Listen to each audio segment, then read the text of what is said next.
এখান থেকে গাজা অনেক দূরে, কিন্তু ভারত অনেক দূরে নয়।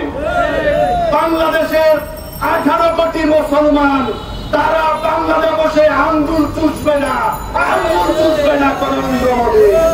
গাজাতে কিভাবে মুসলমানদেরকে হত্যা করা হচ্ছে, আর দুনিয়ার যে সমস্ত মানবাধিকার সংস্থাগুলো ওআইসি থেকে শুরু করে মুসলিম জাতিসংঘ গঠন না করে আজকে সারা দুনিয়াতে যারা মানবাধিকারের কথা বলে, তারা শুধু আমেরিকার গোলামি করার জন্য তারা কাজ করে যাচ্ছে। এই ভারত, তারা মুখে বলে তারা ধর্ম নিরপেক্ষ রাষ্ট্র, কিন্তু কসাই মোদী প্রধানমন্ত্রী হওয়ার আগে আমরা দেখেছি গুজরাটের 1000 বছরের ঐতিহাসিক বাবরি মসজিদকে কিভাবে গুড়িয়ে দিয়ে সেখানে রাম মন্দির নির্মাণ করেছে।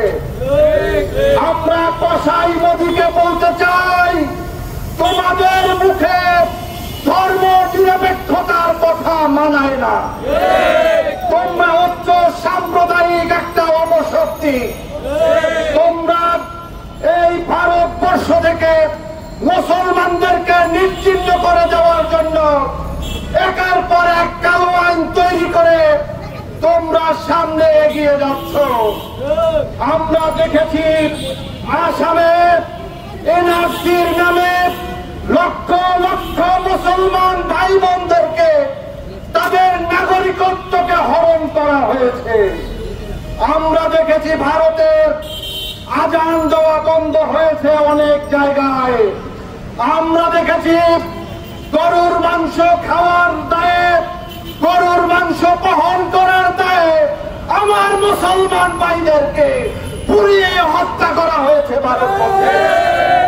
আমরা বাংলাদেশের মুসলমানরা, আমরা হিন্দু, বৌদ্ধ, খ্রিস্টান, আমরা সাম্প্রদায়িক সম্প্রীতিতে বিশ্বাস করি।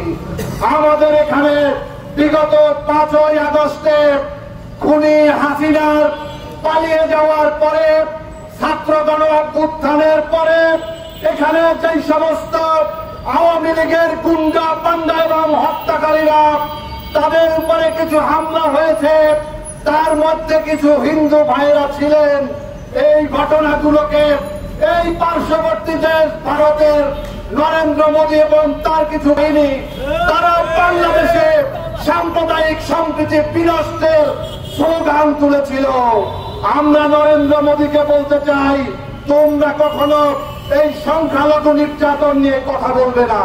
কারণ তোমাদের এই ভারতে প্রতিদিন মুসলমানদেরকে হত্যা করা হচ্ছে, প্রতিদিন খ্রিস্টানদেরকে হত্যা করা হচ্ছে, নির্যাতন করা হচ্ছে, সেখানে আদিবাসীদেরকে নির্যাতন করা হচ্ছে।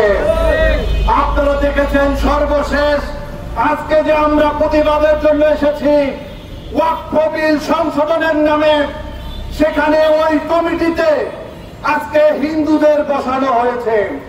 তার কারণ আমরা জানি যে আজকে লাল মসজিদের সেইখানে তারা আজকে মন্দির নির্মাণ করতে চায়। আজকে ভারতের বড় বড় মসজিদ গুলোকে গুড়িয়ে দিয়ে সেখানে মার্কেট তৈরি করা হয়েছে। আজকে বাংলাদেশের একজন মুসলমান হিসাবে আমরা বসে থাকতে পারি না।